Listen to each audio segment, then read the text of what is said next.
Hello student. तर आपण आता पार्ट प्रोग्रामिंग चालू करतो आहे. तर पार्ट प्रोग्रामिंगमध्ये आपण जे काय फॉर्मॅट वापरणार आहे तो काय आहे,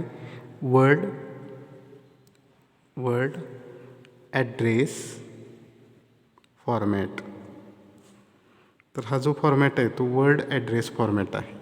हा वर्ड ॲड्रेस फॉर्मॅट कसा आहे तो बघा. सपोज मी असं लिहिलं आहे x15 असं लिहिलं तर बघा आपण वर्ड ॲड्रेस फॉर्मॅट वापरणार आहे. तर x15 म्हणजे ही 15 काय व्हॅल्यू आहे, न्यूमेरिकल व्हॅल्यू आहे. आणि x हे काय आहे, x हे आयडेंटिफाईंग लेटर आहे. म्हणजे 15 ह्या व्हॅल्यूला ह्या एक्सनं काय केलेलं आहे, आयडेंटिफाय केलेलं आहे. म्हणजे आपण असं म्हणू शकतो हा एक्स काय आहे, एक्स कोऑर्डिनेट आहे. एक्स कोऑर्डिनेट किती डिस्टन्स आहे, 15 डिस्टन्स आहे, 15 mm डिस्टन्स आहे. मग हे जे आहे ह्याला आपण काय म्हणतो, ॲड्रेस लेटर. ह्याला काय म्हणतो आपण, address letter. So in this format each data is identified by its address letter. आता x15 ठीक आहे, म्हणजे एक्सची व्हॅल्यू किती आहे, 15 आहे. सपोज मी असं लिहिलं f.2. आता हे 0.2 ही काय, न्यूमेरिकल व्हॅल्यू. f म्हणजे काय, फीड आहे. म्हणजे फीड किती आहे, 0.2 mm पर रिव्होल्यूशन असं फीड आहे, फीड. सपोज मी असं लिहिलं की S1000. एस हा काय, स्पीडसाठी आपण स्पिंडल स्पीडसाठी एस वापरतो. 1000 RPM एवढा स्पिंडलचा स्पीड आहे. म्हणजे अशा पद्धतीनं आपण जे काही व्हॅल्यू आहे त्याला प्रत्येक व्हॅल्यूला काय असतं, त्याचं आयडेंटिफाईंग लेटर असतं. प्रत्येक व्हॅल्यू ही काय केलेली आहे, आयडेंटिफाय केलेली आहे एका पर्टिक्युलर लेटरनं. मग एक्स असेल तर एक्स कोऑर्डिनेट, वाय असेल तर वाय कोऑर्डिनेट, एफ असेल तर फीड, एस असेल तर speed, okay. T, capital T असेल तर टूल नंबर. मग त्याच्यामध्ये आपण जी कोड वापरतो वेगवेगळे, एम कोड वापरतो, EOB म्हणजे एंड ऑफ ब्लॉक, ठीक आहे. म्हणजे एका रोमध्ये जे काही आपण लिहिलेलं आहे तो ब्लॉक होतो, ठीक आहे. आता आपण पाहूया की आपण जे काही वेगळे जी कोड आणि एम कोड महत्त्वाचे कोणते वापरणार आहे. त्यामध्ये पहिला जी कोड आहे म्हणजे G00. पहिला जो जी कोड आहे तो म्हणजेच G00 रॅपिड ट्रान्सफर्स. आता नावात काय लिहिलेलं आहे, रॅपिड ट्रान्सफर्स. बघा पहिला जी कोड आहे G00 रॅपिड ट्रान्सफर्स. म्हणजे आपण जेव्हा मशीनिंग करत नसू आणि आपल्याला वेळ वाचवायचा आहे, जेव्हा मशीनिंग करायचं नाही आहे, आपल्याला वेळ वाचवायचा आहे, टूल आपल्याला एका ठिकाणाहून दुसऱ्या ठिकाणी फास्टली मूव्ह करावं लागतं, तेव्हा आपण काय करतो, G00 हा कोड वापरतो, रॅपिड ट्रान्सफर्स. आता G01 म्हणजेच काय, की सपोज आपल्याला मशीनिंग करायचं आहे अलॉंग लाईन, एखाद्या लाईनच्या अलॉंग, मग ती हॉरिझंटल असेल किंवा व्हर्टिकल असेल लाईन किंवा इनक्लाइन लाईन असेल, ह्याच्या अलॉंग जर आपल्याला मशीनिंग करायचं असेल तर आपण काय करतो, G01 हा कोड वापरतो. मशीनिंग अलॉंग लाईन, त्याची linear interpolation along line, okay. त्याच्यानंतर G02 आणि G03 काय आहे तर सर्क्युलर इंटरपोलेशन आहे. G02 कशासाठी, क्लॉकवाईजसाठी. G03 कशासाठी, काउंटर क्लॉकवाईज म्हणजे अँटी क्लॉकवाईजसाठी. आता बघा मी तुम्हाला एक उदाहरण देतो म्हणजे तुम्हाला समजेल की सपोज असा एक जॉब आहे आपल्याला, हा जॉब आहे, असा जॉब आहे सपोज. तर मी इथं 1, इथं 2, इथं 3, इथं 4 आणि इथं 5 पॉईंट देतो, ठीक आहे. आता टूल काय होणार आहे आपलं, इथून चालू होणार आहे मशीनिंग करायला, 1 पासून ते टूल कुठं जाणार आहे, 2कडे जाणार आहे. म्हणजे काय होणार आहे, एका स्ट्रेट लाईनच्या अलॉंग ते मशीनिंग करणार आहे, ह्या स्ट्रेट लाईनच्या अलॉंग मशीनिंग करणार आहे. मग इथं आपला कोड कुठला असेल, G01 असेल, कारण लिनियर आहे. त्याच्यानंतर 2 कडून 3कडे जाताना ते काय होतं, एका लाईनच्या अलॉंग मशीनिंग करतं आहे, म्हणजे इथं पण आपला काय येणार, कोड G01 येणार आहे. 3 कडून 4कडे पहा, 3 कडून 4कडे जातो ते म्हणजेच काय होतं, एका लाईनच्या अलॉंग जातं म्हणजे G01च येणार आहे. हे सगळं जे आहे 1 ते 2, 2 ते 3 आणि 3 ते 4 एका लाईनच्या अलॉंग मशीनिंग होते म्हणून आपण G01 वापरतो. आता इथं मात्र बघा, लक्षात घ्या, 4 कडून ह्या 4 नंबरच्या पॉईंटकडून 5 नंबरच्या पॉईंटकडे चाललं आहे. तर ते एका आर्कच्या अलॉंग चाललेलं आहे. हे समजा रेडियस काय असेल ते सपोज. तर हे एका आर्कच्या, आता टूल पाथ कसं आहे, 4 कडून 5कडं आहे, 4 कडून 5कडं टूल मूव्ह होतं आहे. तर ते 4 कडून 5कडं कसं जातं आहे, ते क्लॉकवाईज डायरेक्शननं जातं आहे. म्हणजे क्लॉकवाईज डायरेक्शननं जातं आहे म्हणजेच काय करायचं इथं, तर ते आर्कच्या अलॉंग जातं आहे. म्हणजे सर्क्युलर इंटरपोलेशन G02 क्लॉकवाईज, कारण हे कसं जातं आहे 4कडून 5कडं क्लॉकवाईज जातं आहे, म्हणजे इथं काय येणार आहे G02. आणि G02 लिहिल्याच्या नंतर त्याची XY जे काय असेल XYZ आणि त्याच्यानंतर रेडियस लिहायला मात्र विसरायचं नाही. त्याच्यानंतर 5कडून 1कडे जेव्हा ते जातं, 5कडून 1कडे जेव्हा जातं ते लिनियरली जातं आहे, म्हणजे इथं काय येणार आहे G01 येणार आहे 5कडून 1कडे जाताना. आता हेच मी समजा असंच केलं की सपोज की हाच असा जॉब आहे, सपोज हाच जॉब आहे सपोज असाच, आणि मी हे असे नावं दिले 1 2 3 4 5. आता माझं 1 पॉईंटपासून टूल मूव्ह होणार आहे, मशीनिंग करणार आहे. 1कडून 2कडे कसं जातं आहे ते एका स्ट्रेट लाईनच्या अलॉंग जातं आहे, म्हणजे G01 असणार आहे.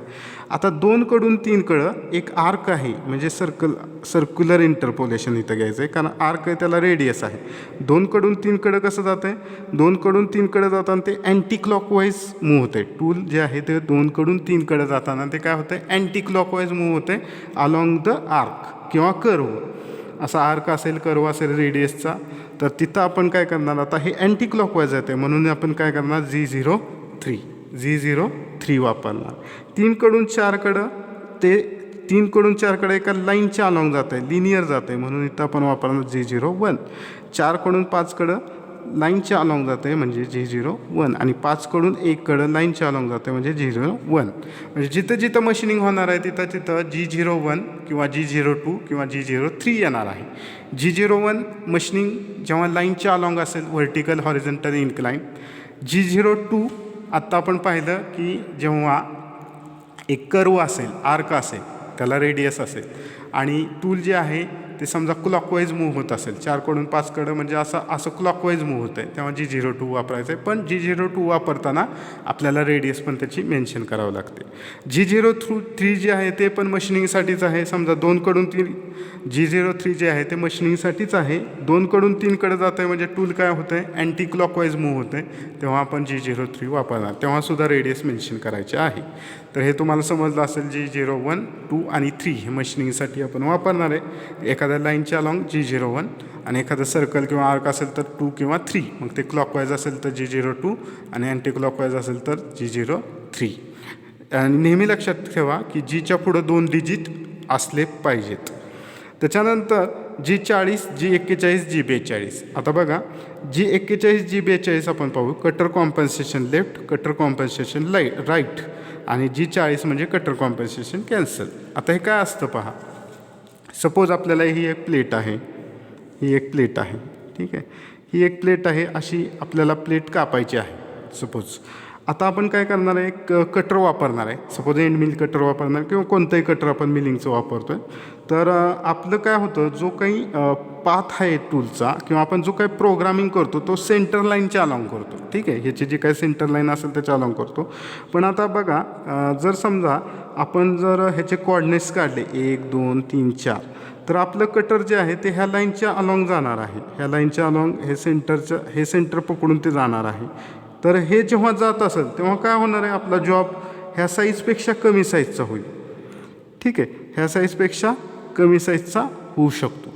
मग त्यासाठी आपल्याला काय करावं लागतं की हे थोडंसं एकतर लेफ्टला किंवा राईटला शिफ्ट करावं लागतं. हे जे कटर आहे, ही जी रेडियस आहे, ह्या एवढ्या रेडियसनं आपला जॉब कमी होणार आहे, ठीक आहे. तर म्हणून आपण काय करतो की एवढं कॉम्पेन्सेशन देतो. म्हणजेच आपण काय करणार आहे की हे जे कटर आहे ते असं शिफ्ट करतो लेफ्टला किंवा राईटला, ठीक आहे. आता जेव्हा आपण लेफ्टला शिफ्ट करतो, जेव्हा आपण लेफ्टकडून असं चालू करतो आहे, तर तेव्हा आपण G41 आपण करतो की एवढा ऑफसेट किंवा एवढा डिफरन्स आपण त्याच्यात कॅल्क्युलेट केलेला आहे रेडियसचा, आणि हे बरोबर ह्या एक्झॅक्ट साईजनं ते कट करणार आहे.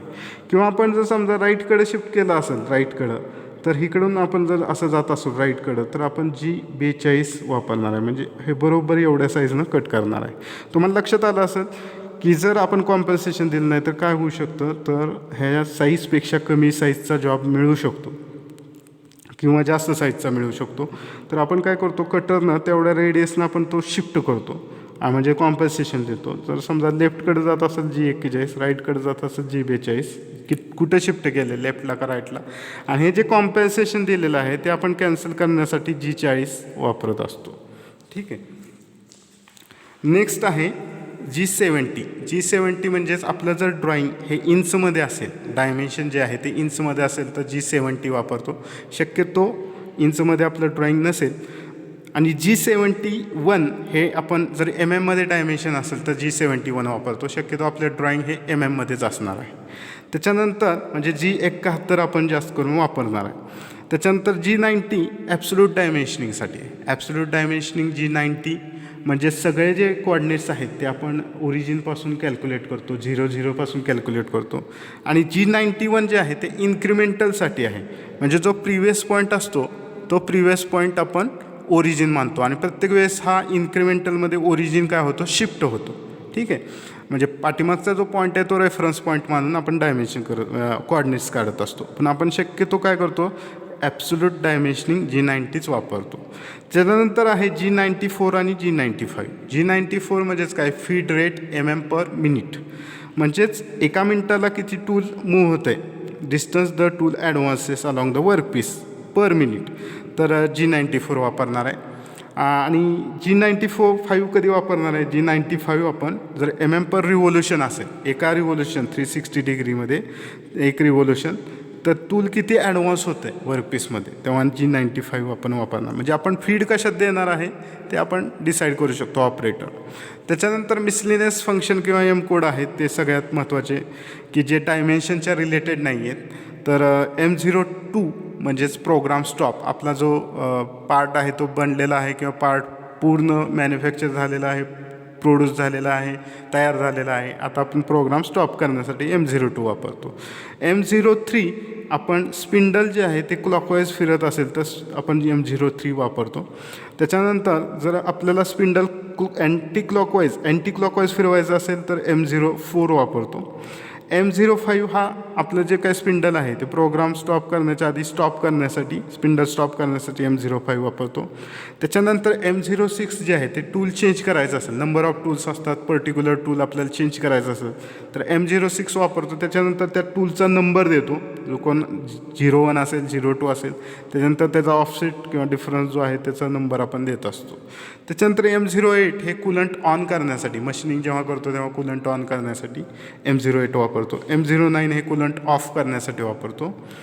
आणि म्हणजे M30 जे आहे ते प्रोग्राम स्टॉप करून परत टेप रिवाइंड करण्यासाठी M30 हे वापरतो. तर हे महत्त्वाचे G कोड M कोड लक्षात ठेवायचे आहेत. आता आपण पार्ट प्रोग्राम चालू करणार आहे.